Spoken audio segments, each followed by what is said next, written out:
Hi, welcome back to the Med Device Cyber Podcast. Today, we're going to be talking about some of the changes that the new administration, the Trump administration, and RFK Jr., some of these changes and how they affect the MedTech cybersecurity world. And there's going to be quite a few of impacts, I think, some positive and some negative. So I'm Christian Espinoza. I'm a co-host, and we're here with Trevor, our other co-host. How's it going today, Trevor? It's going pretty well. How are you doing today? I'm doing good. I'm trying to fix my vision. I'm sick of wearing these glasses, so I've been putting these little things on my back. It's supposed to I think it's largely BS. It's like a patch that supposedly reflects the light off your body back into your body to help your body self heal. I don't know how well it's working. It's called LifeWave X39.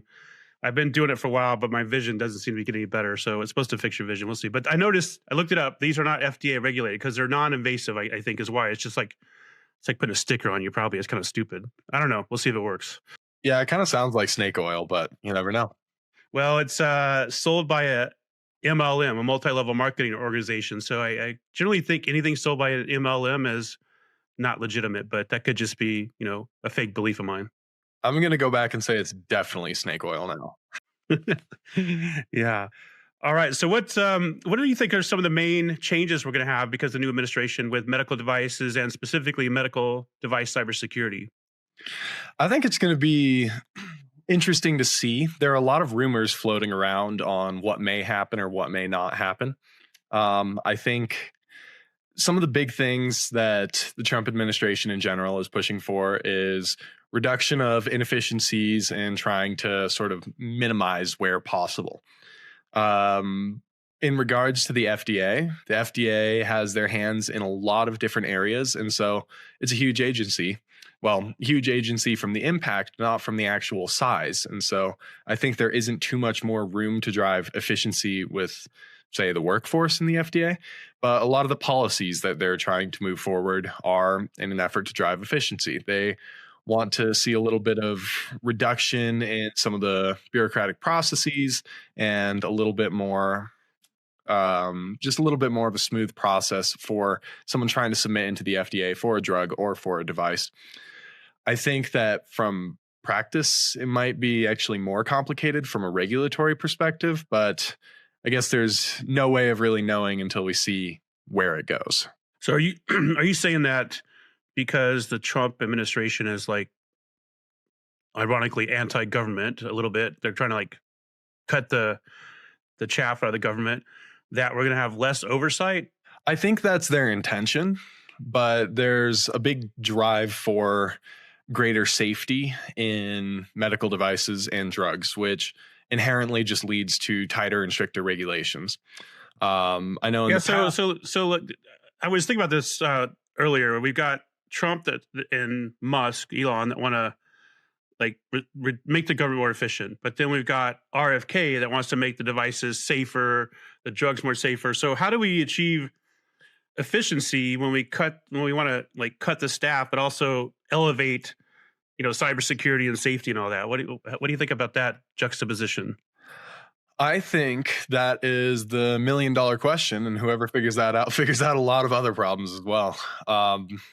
I know RFK has said some pretty out there things in the past about the FDA, even going so far as previously saying the FDA should be abolished.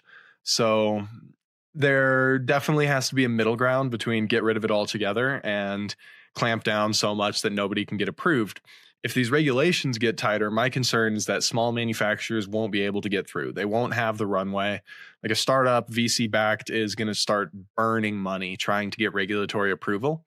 Where a big medical device company, they don't care if it takes them a year or 2 years or 3 years. They can keep on waiting. They have the money. They have that recurring revenue. So it's not as big of a concern to them. But again, it's still up in the air. I think the next 6 months to a year will be a little bit more telling on exactly where that goes. Yeah, I think the delay to market or if there is additional requirements, that's going to make it much more difficult for a startup, like you mentioned, because they're dependent on rounds of funding. The other thing I think is impactful is, Trump wants to put, I think, up to 60% tariffs on China. And I think a lot of the components from medical devices come from China. So this is going to increase the cost of innovation and the cost of acquiring the device once it's on the market. What do you think about that impact? You think that's actually going to happen, or you think that's another one of these rumors? I think that it's a lot of smoke and mirrors, honestly, trying to just scare other countries into compliance. The same thing happened, just the other day with Colombia, where Trump was trying to send back, deport people into Colombia. And when they were turned away, he threatened 25% tariffs, and immediately that stopped. So you're saying these scare tactics, they're really just scare tactics. They're not actually, like with China, this tariffs, you don't think they're going to happen? I hope they're not going to happen. It's, you look at just about anything in the room you're in, and half of it probably says made in China. It's going to make everything from a Make America Great Again perspective, if we impose tariffs on China now, we can make stuff that costs less than China and people can buy American products. Isn't that the whole concept? So we can manufacture our own components for medical devices here. Isn't that the whole concept? I don't think we can make them cheaper. And why is that? All the minimum wage rules and stuff? Yeah, minimum wage rules and, like worker protection laws and stuff. I don't think we can make them cheaper than China. It's a different economy. Stuff's cheap out there. And another big part of it is in the medical device scene specifically, China's the second largest market in the world, next only to the US. And of course, China has a huge population, but US has tons of money. And of course, a famous healthcare system around where that money goes. But I think from a manufacturing perspective, there's a reason everything is made in China. It's super cheap. It's super efficient over there. I don't think that we're seeing the innovation really for devices come out of China. We're seeing a lot of it from France, America, Brazil. But I do think it's just going to make things more expensive all around if those 60% tariffs do happen. I've also heard that they're going to try to scrutinize the supply chain, which, some of the components come from China. And this includes cybersecurity. So I guess this would be tightening the regulations as far as like making sure the components that make a device are safe and secure. And we kind of do that anyway. So I'm not really sure what would be different. And there might be some more administrative overhead, but from a testing perspective and software perspective, we already do that. So what do you think might be different about that? I think that's going to be a really interesting topic. So, the hot news right now is DeepSeek and the new AI coming out of China, which is, of course, a security nightmare for just about anyone interacting with it, since usually AI models are taking your information and feeding it back to somewhere so that they can get better. And the information war between America and China is nothing new. And they just found a way to say, hey, give us all of it willingly for free. And people are, in fact, doing it. So I think that, an example like that, where a Chinese component is widely used or a Chinese device is widely used, there are a lot of security concerns around it. And a lot of government officials are pretty uptight about that issue. So I think the supply chain is going to get a lot more scrutiny.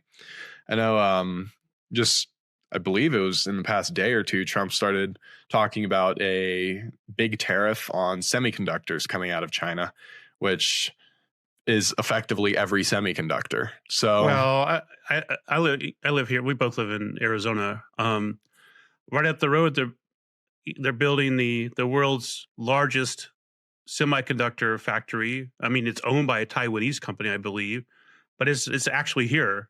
So the semiconductor will be made here.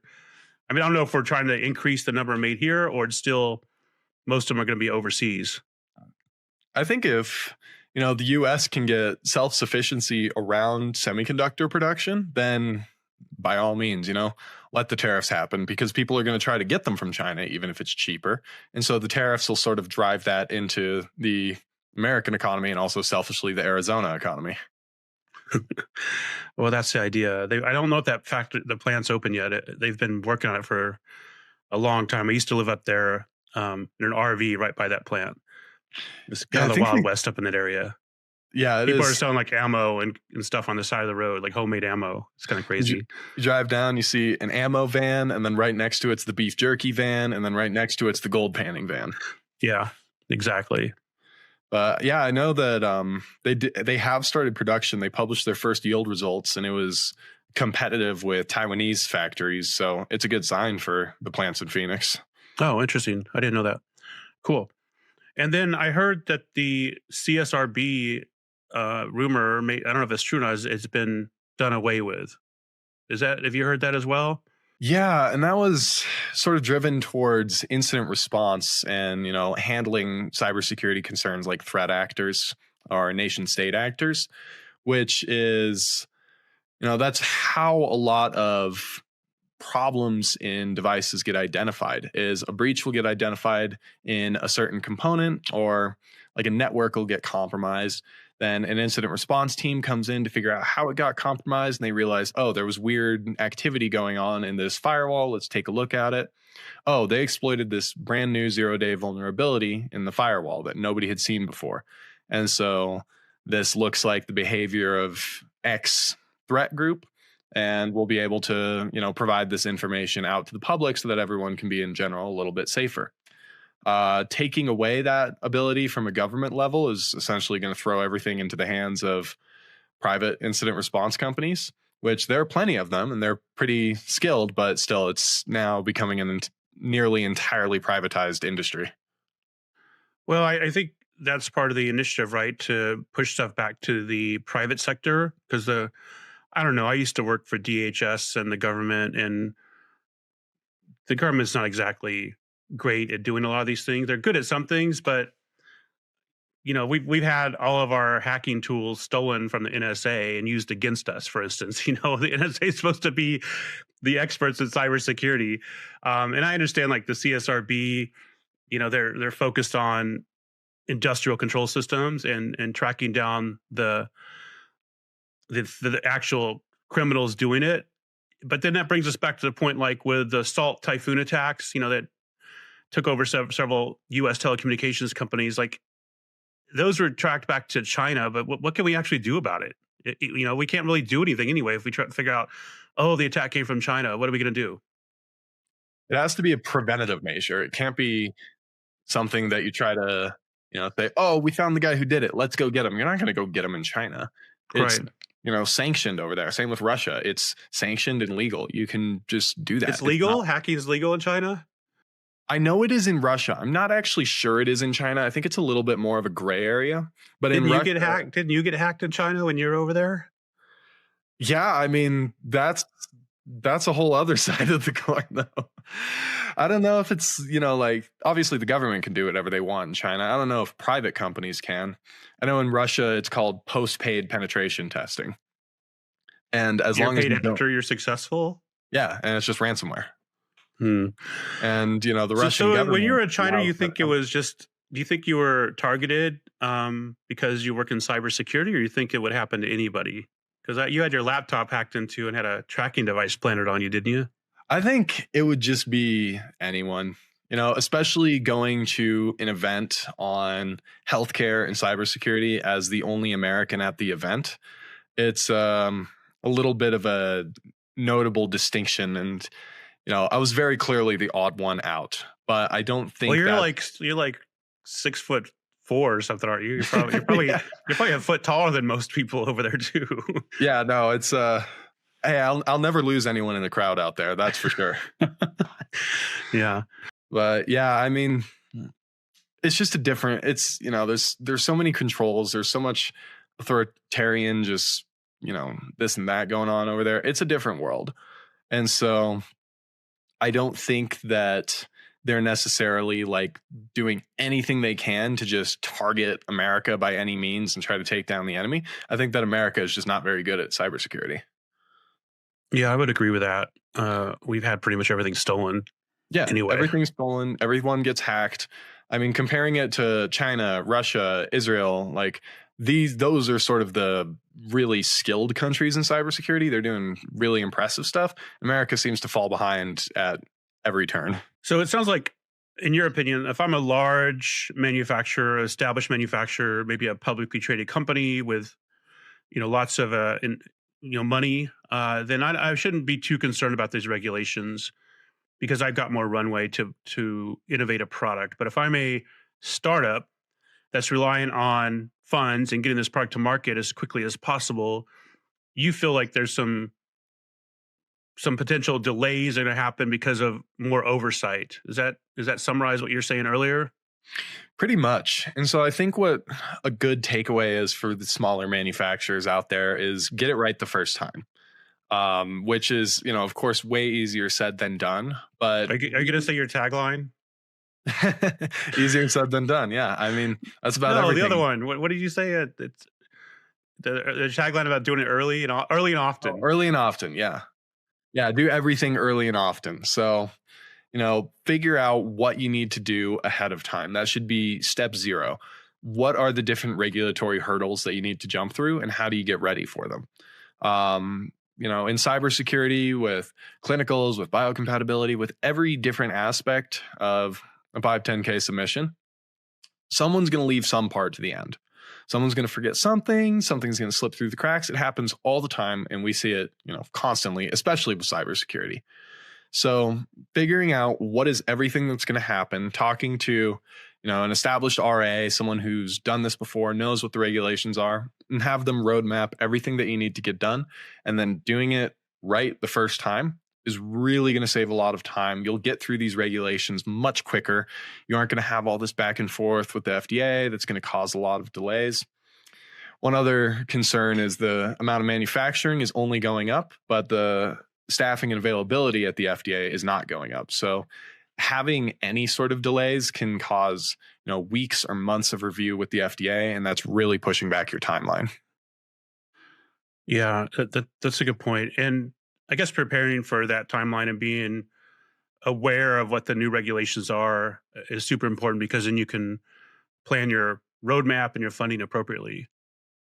I think, I know Elon wants to, what is it called? The DOGE, the Department of Government Efficiency. Is that a real thing?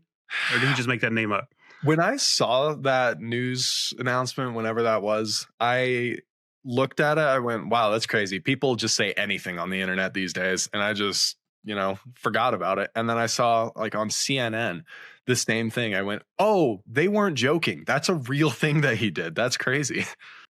Yeah, I think the FDA has got a lot of stuff they do. I mean, they just said the red dye number 3 or whatever it is has been banned now because it probably causes cancer, along with a bunch of other things.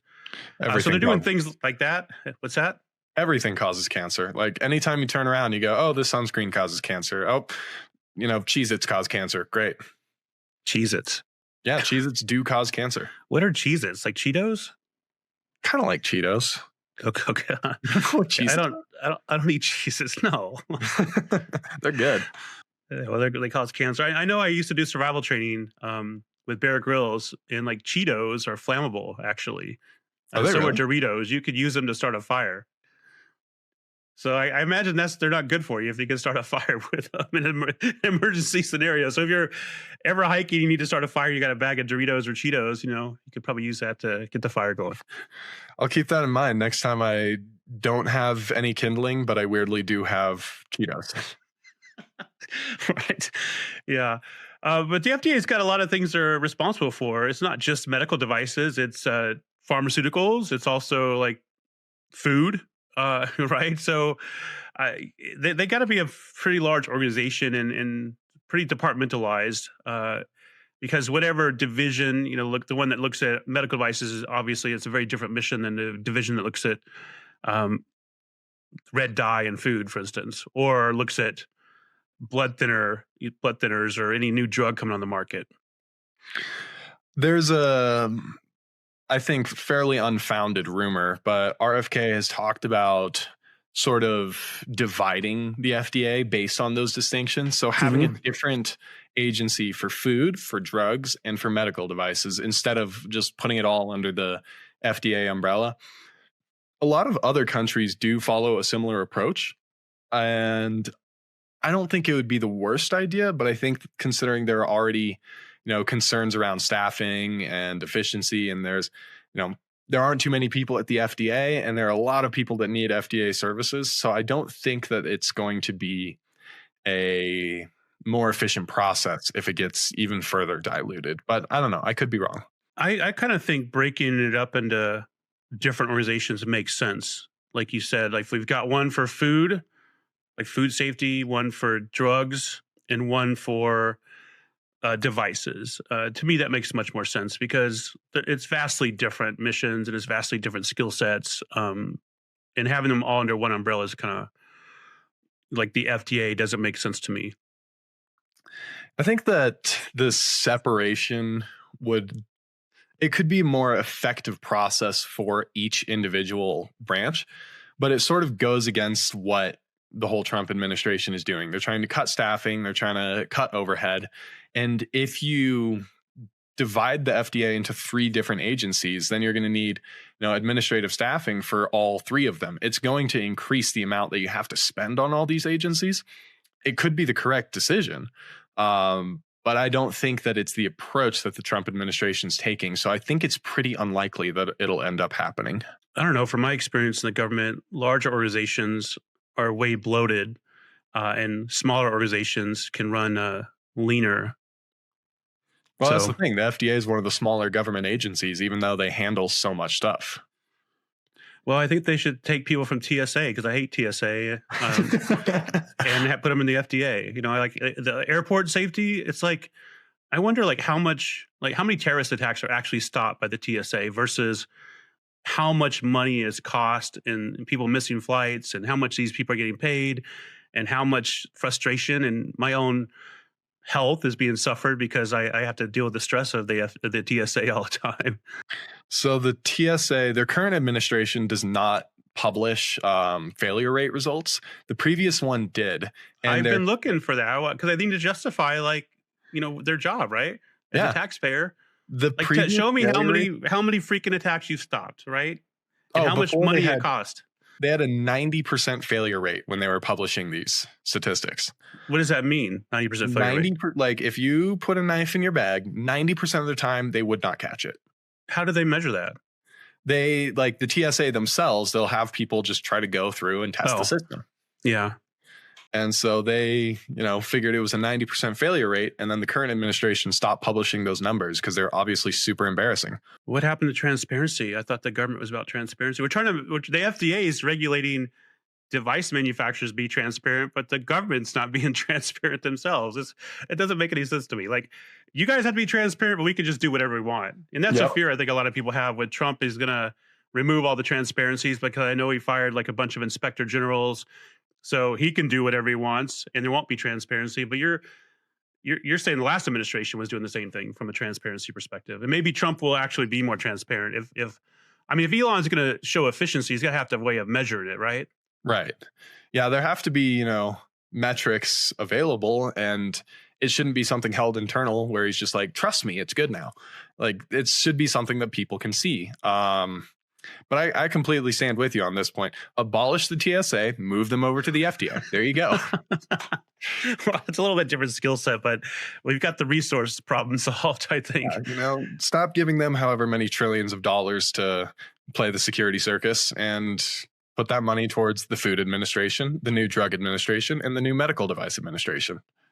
Well, I know there's some theory that Trump is just selecting specific people for leadership positions, and that may affect a lot of this as well. Because if we're swapping out all the leadership of the FDA or whoever oversees the FDA, that turnover is going to cause, I think, delays for manufacturers as well. Because now you got someone new in charge that wants to change things and make a name for themselves typically. Well, we'll see the impact on cybersecurity and from manufacturers. I'm sure there'll be some changes, and hopefully the changes will be in the positive direction. But it sounds like there's going to be more oversight and more restrictions, which is going to be more costly for these startups, and it'll be costly for large manufacturers as well. But they've got more runway than smaller startups with just a CEO and a CTO and an idea and a CRO that they've outsourced to do the design and manufacturing and production of their product.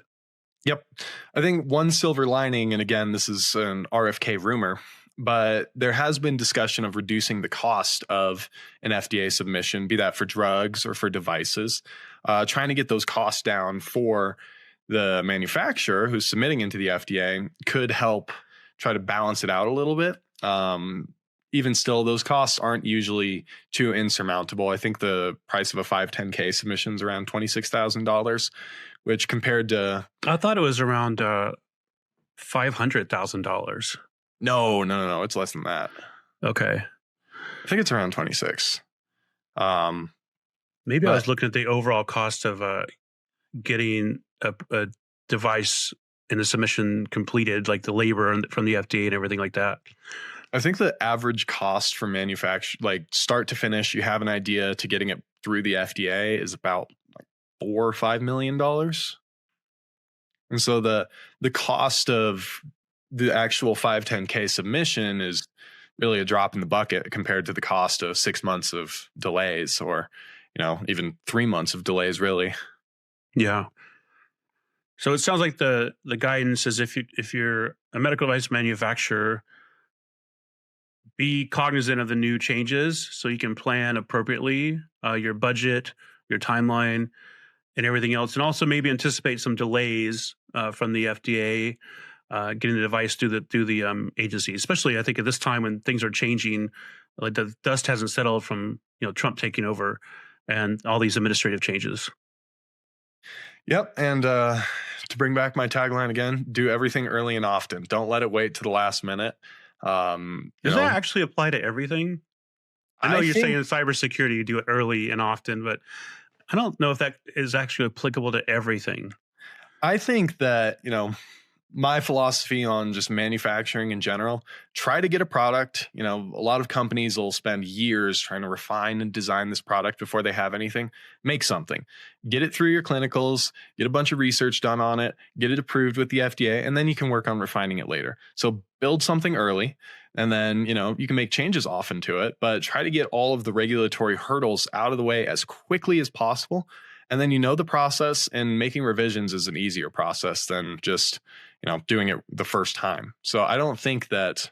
I think it's not just that. It's you're talking about, you're advocating the MVP, the minimum viable product, but it's also once there's things you don't know until you get the product on the market, right? So if you get one iteration on the market, then you get feedback from the market, and then you can make improvements versus trying to design everything into that device. And some of the people, the end users, may not even want that feature that you spent all this money on, right? Exactly. And so the whole, continuous R&D approach during development, it's, if you know what you're doing, like if you're Stryker or Medtronic or something, and you've produced tons of these devices, you're worth, billions of dollars. Okay, what works, what doesn't, make it perfect, and then get it through. But if you don't, just get something through, get feedback from users. What do they want? What do they use? What do they not care about? And then refine your product. So I think that doing something quickly is going to become especially more important with the new, potential regulatory hurdles to jump through. Not even just from a cybersecurity perspective. If the regulatory process is getting more complex, it's going to be across the field. So finding a way just to get something out, get through it quickly, I think that it's going to be a way to get some money faster and to preserve your runway a little bit longer. I agree 100%. In my book, I write about Kaizen, which is a Japanese word that means continuous and never-ending improvement. But it follows along the lines of the minimum viable product, because you want to get something out there and then get feedback and just constantly refine it. So I guess that ties exactly into what you're saying, early and often. I guess I embrace that philosophy too, pretty much in everything. More the continuous improvement philosophy, yeah. But you got to take the step and get feedback. Take the next step, get feedback. Otherwise people never take the first step and spend lots of money and never get their product launched or never make a change in their life, right? Yeah, exactly. So just build something, just make something. You have an idea, just make it, go for it. But don't try to go back and forth on, it needs to be perfect. It doesn't. It needs to get out there. It needs to get approved. Yeah. And I was just thinking while you're saying that, some of the things that are overlooked, because one of our partners specializes in human factors, and that's something it's very challenging. Like you may think the screen should be designed this way or the instrument should be designed this way. And then you get it on the market with the MVP and you get feedback. Well, it doesn't actually work the way you thought it would. The surgeon, where they're holding the instrument, it causes their arm to be in a weird angle. So, there's all these things that I think the minimum viable product and getting that feedback is extremely important versus trying to get it all right the first time. Yep. And no matter how much research you do, it is impossible to predict how a user is going to misuse your product. They will find a way. They always will. Well, so will the hackers, and that's where we come in to protect the product, right? Yeah, That's exactly. abuse and misuse cases, right? And fuzz testing and trying to get the device to do something it's not intended to do from a malicious perspective. That's what penetration testing is really all about. Oh yeah. Cool. All right. Any parting thoughts before we wrap up this episode? No, I think we, covered a fair amount on some of the potential hurdles that might pop up. I think that manufacturers, large and small, should just be aware of changes coming through. Changes are already happening all across the government, and it's unlikely that the FDA is going to be exempt from changes. So, being aware that stuff might get shaken up and being flexible enough to respond is going to be really important in the coming years. Awesome. Well, thanks, Trevor. Thanks everyone for tuning in, and we hope to see you on the next episode of the Med Device Cyber Podcast.